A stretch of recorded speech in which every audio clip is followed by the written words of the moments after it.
Black Lives Matter. Now, before you start to tune us out or form an opinion on this talk before we even have the chance to start, I ask that you take a second. What if I had said Blue Lives Matter? Or even All Lives Matter? What's the difference? Does one resonate with you more? Do you think that saying Black lives is offensive, exclusive, or even violent? Because if so, then your opinion is a product of a lack of conversation. Black Lives Matter is only offensive because it tends to threaten white privilege. Now, we are not here today to propose an attack on white people or present a condescending statement, but we're trying to start a fundamental point of a discussion between races. And let us be clear, in no way are we trying to say that you're stupid for having a different opinion than us or having some sort of reaction to this talk. See, ignorance is simply the lack of conversation or the lack of knowledge or understanding of a subject, while stupidity is behavior that shows a lack of good sense or judgment. And while we've all heard that ignorance is bliss, and for the most part we can all agree, we often don't realize that the blissful majority get to be white people. Because, to put it simply, there's just certain things that we don't have to worry about if we don't want to, because it doesn't directly affect us. That's privilege. And not all privilege is blatant. In fact, for the most part, there's small inconveniences that represent a larger oppressive norm that contribute to our overall general way of thinking. Because I cannot be ignorant to the fact that when I go to drugstores, I will not find things in my shade of nude. When I want to buy things like bras, band-aids, and makeup, they will not be in my nude. They will be much lighter. That when I want to buy simple things like shampoos and conditioners, I have to go through an online source, pay for shipping and handling, because my immediate environment does not cater to my standard of beauty. Because I am not allowed to be ignorant to the immediate danger posed to people of color and what is to white people a routine police stop. My father and I have to keep our licenses in plain sight at all times in order to avoid reaching for anything should we be pulled over. Because people of color have to change their body language in order to appear less aggressive than the pigmentation of our skin. So if you don't identify with these common struggles on a very personal level, then you have fundamental access to privilege. But let me be clear, pointing out your privilege does not mean that you are the problem, or even that you're at a lack of privilege in other areas of your life yourself, because the presence of privilege does not equate to the absence of struggle. I work at a restaurant.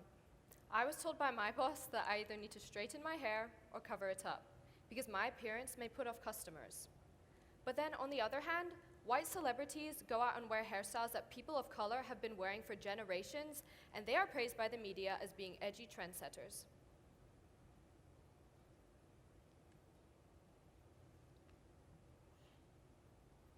So while people of color are shamed, objectified, and labeled unprofessional for simply existing with these characteristics that are simply part of their identity, white people are praised, celebrated, and photographed for sporting these now labeled new and trendy styles that are somehow more attractive simply because they are displayed on a more acceptable canvas.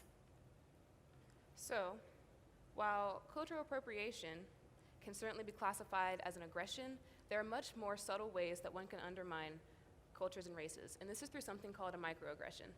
For example, while I might think it's flattering to compliment Lana's hair by reaching over and touching it in amazement, all this really translates to is an invasion of privacy and the objectification of one single feature. That is disrespectful for the same reason as if somebody were to come up to me after this talk and say, "Wow, Black Alexis, I was so impressed by your talk today. You were so well-spoken and articulate, but aren't you mixed? Which parent's the black parent?" I want to take a moment today to talk about something called cultural appropriation. You may hear why it's offensive to buy an afro as part of your 70s Halloween costume, or why it's not okay to dress up as a Native American for Halloween, but you may not listen to me to why it's offensive and demeaning to people of my race when you choose to dress like that. I wear my hair as it naturally is, in an afro, and I'm ridiculed by people as ratchet, unprofessional, and ghetto, while you have the privilege of going out for a Halloween costume, choosing to buy something that I wear every day, and wearing it as a costume and a joke amongst your friends. This is the hair I was born with. It is not a costume for you to wear. Lana doesn't get to take her afro off before she goes to bed at night. You see, everyone is susceptible to ridicule about their identity. Even I, a white girl who has been fortunate enough to be treated as such in our society, still get looks when exposing my last name due to its Mexican affiliation. I usually get questions like, oh, your last name's Chavez, will you speak Spanish to me? Or, where are you from? You're so exotic.